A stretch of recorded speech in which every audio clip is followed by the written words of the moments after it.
Hey everyone, Jeff Risen with the Daily DLP.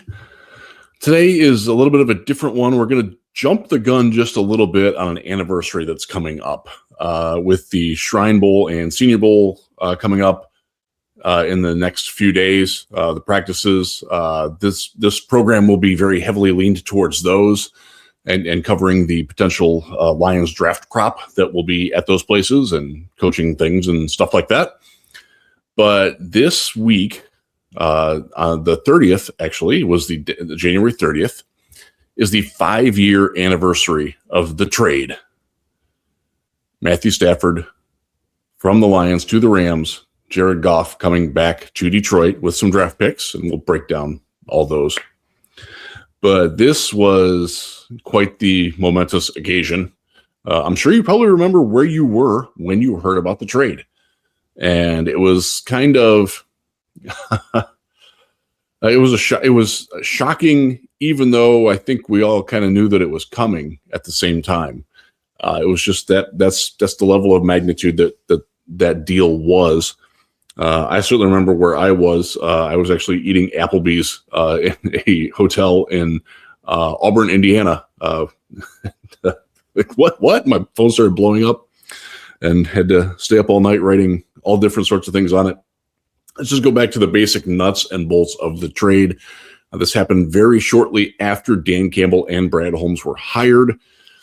They were presented that all candidates who were interviewing for those positions, remember they had deposed of Quinntricia, thankfully, and Bob Quinn exiled, thankfully. All the candidates who interviewed were presented with the distinct possibility that Matthew Stafford would no longer be a Detroit Lion. Stafford made it clear that he had no interest in grooming his potential successor. Remember, back at this time, there were concerns about his back injury that were very real. And his age, well, he's still obviously playing, and we're going to get to that. There was real questions, not like what we're dealing with Taylor Decker, but like a degree back a little bit of like, how long can he play? Do we need to get his eventual successor in here? I have been told, and others who have reported on it have been reliably told as well, that Stafford had no interest in doing that. He said, if you're going to do that, get rid of me, basically. And they did. They sent him to the Rams for Jared Goff and a slew of draft picks. And it was very symbolic of the end of an era, and not just the Quinntricia era, which needed to end, but the time with Stafford had frankly run its course. He was a very good quarterback. We'll always look fondly upon what he did for the team, but it wasn't going to get any better with Matthew Stafford here. It just wasn't. And he knew that. His wife Kelly knew that pretty clearly, and was looking to win. And he knew that he wasn't going to win in Detroit. And that was a fair assessment at that time. Certainly going back to January of 2021, when you're coming off the end of what the god-awful experience that the Quinntricia era was, the roster was bereft. They needed a lot of help. They had a coach who had only ever been an interim coach coming in, rookie GM. Yeah, if you're a player that's still got a shot, you'd want out too. Like, I don't think anybody really blamed Stafford for wanting out. And Goff, on the other hand, in Los Angeles, had worn out his welcome with Sean McVay. That's been well discussed. Had been an up and down quarterback. He had taken them very high. Had NFC Championship, but wasn't viewed as a guy who could run Sean McVay's offense to the best of its abilities. They wanted to upgrade, so they got aggressive and rolled the dice, and there you go. It's been interesting because people have already talked about the winners and the losers for the trade. I think both teams won. You have to give it to the Rams that they were the bigger winner. I'll use that in air quotes for those of you who are for audio only. And thank you for tuning in on Spotify and your favorite podcast apps. Make sure you like and subscribe. And they've won a Super Bowl. Matthew Stafford just won the MVP in year 5. Has had his best season ever statistically, and the Rams are still playing. They play on Sunday for an NFC title, chance to go to the Super Bowl, get another one. I don't know if they're going to win, but they're still playing. So yeah, they certainly are winners. But that doesn't mean that it also didn't benefit the Lions a lot. Jared Goff, like Stafford, has seen a big uptick in his career. I won't bore you with the minutia of it, but just looking across his career arc here, I'm taking this off of Pro Football Reference. In Detroit, his winning percentage is slightly lower. It's down from 60% to 58%. But if you throw away the first years of his career in each place, it's almost exactly identical. Remember, his first year in Los Angeles was the year that Jeff Fisher got fired. He also got benched for a while or hurt and only started 7 games. Detroit went 3-10-1 in his first season. So, yeah, since then, he's never had a losing season in either place. But in Detroit, his completion percentage is up over 4 percentage points. From 63.4 to 67.9. Touchdown to interception ratio is better. It's average yards per attempt is higher. Yards per completion is slightly lower. Yards per game is almost exactly the same, but the QB rating has gone from 91.5 in 5 years with Los Angeles to 101.3 in 5 years with Detroit. He's authored 15 game-winning drives, 12 fourth quarter comebacks, has made 2 Pro Bowls, only made 2 in Los Angeles as well. But it's also been a comeback player of the year in 2022, was finished 6th in the voting. And then in 2024, he was 5th in the MVP voting and was 9th in the offensive player of the year. So he's clearly perked up as well. Stafford has, again, been very successful in his own right, clearly. Here's what the Lions got. I'm going to pull this up, and this is courtesy of Pride of Detroit. They summarized it very nicely here. Now, this is after all of the picks that the Lions acquired were traded and processed and became Lions.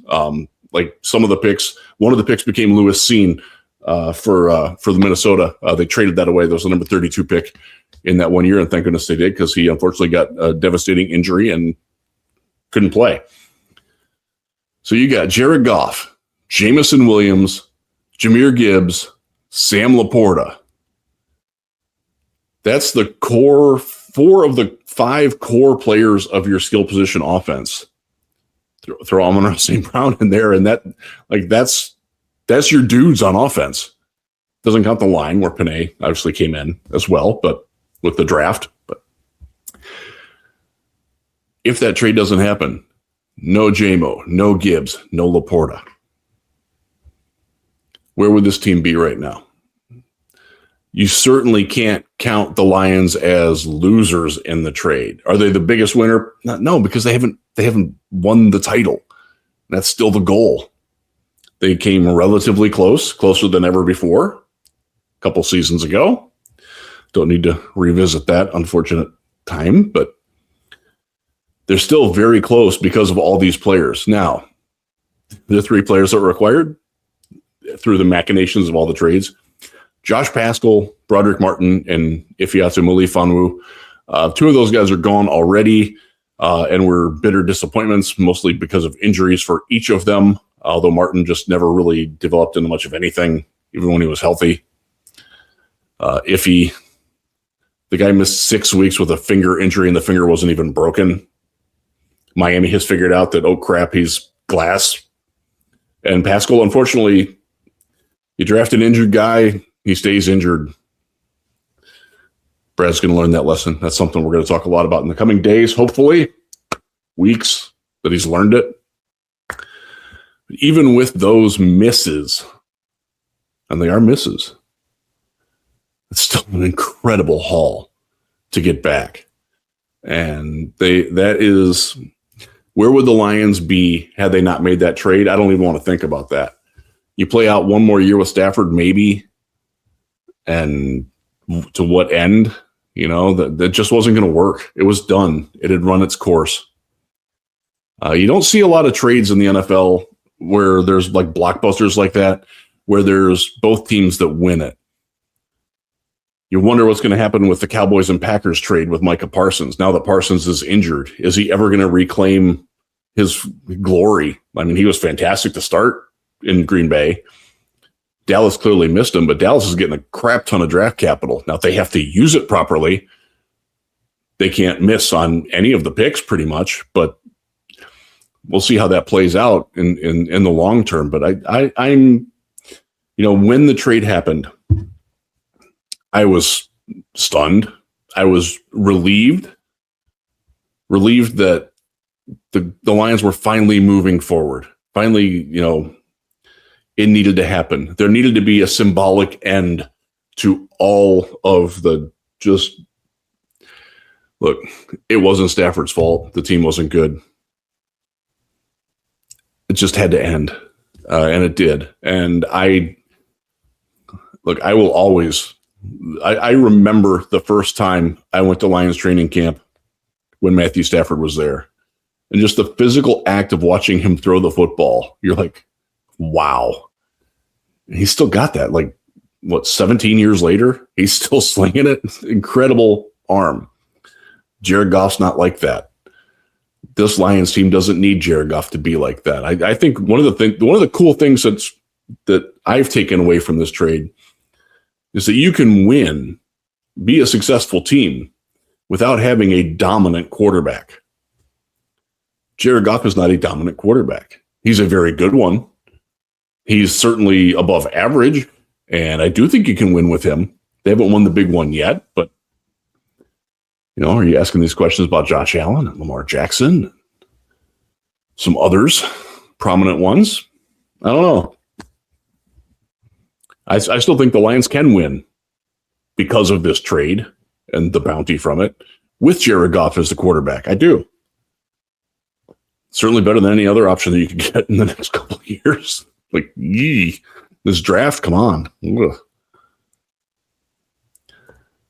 Stafford's going to the Hall of Fame someday, and they do not have to pick a uniform to go into the Hall of Fame as. He won't have to choose, do I go in as a Lion, do I go in as a Ram? The Pro Football Hall of Fame does not do that.